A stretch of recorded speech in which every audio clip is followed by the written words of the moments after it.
would be the universal theme of this? I think it's not enough just to survive. You have to actually live your life well. Happiness over just getting by.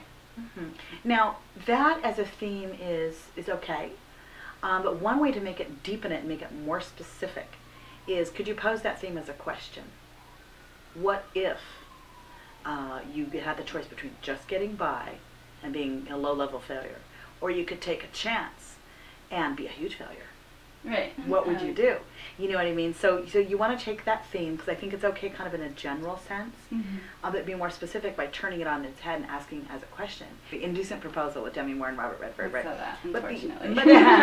But it had this centrally entertaining question. So you could say the theme of Indecent Proposal is some things are sacred, that money shouldn't dictate. But the question is, would you let your wife sleep with a guy one night for $1 million? Would you? And it's an entertaining question, because you say, no, of course not.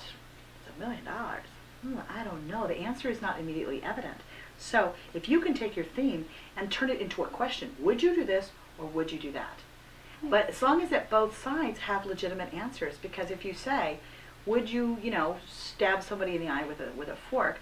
No, I wouldn't do that. Roll the credits, maybe. You have to make it literally an interesting question, so there's some legitimacy to the question. You've ever yearned for another kind of life? Now that gets interesting. Now you just got to somewhere interesting, because it's like the grass is always greener thing.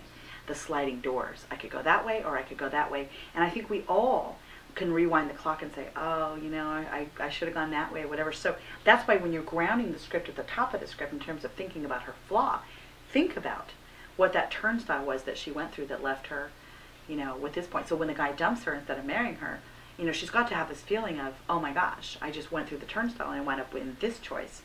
And I don't want to be in that choice. How did I get here? And it's got to be her flaw that got her there. She has to learn and grow to change. But think about that entertaining question. If you could do this, then what? If you could trade your life for another, would you?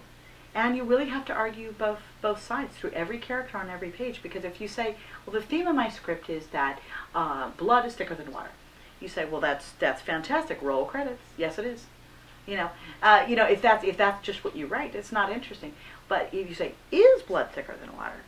Every time, is it really? Like in one of my favorite films, Ordinary People, can grief destroy a whole family? Yes, it can. Can it? But we asked that question at the top. Oh, Mary Tyler Moore loves Conrad, and he's going to therapy, and they've got a big, beautiful house. Does she love him? Does she actually love her other son more? Yes, she did. So you ask an uncomfortable question, and then you answer it over the course of the script. So, what a lot of writers do is say, I think that she should lead a more exciting life, and she's going to, and then she does, and then it's over. Instead of saying, yeah, but what is her choice there, really? Then it gets into a lot more interesting stuff. So that's the two areas I'm seeing here that if I were you, I'd work on. That's the character arc, active flaw, and also what is the theme of this? What is the entertaining, the central dramatic question of it is what? You can't just have a slackers movie where she's a slacker and now she's not a slacker, because it's not. So pose it as a question. What are the merits and the demerits of living both of these lifestyles?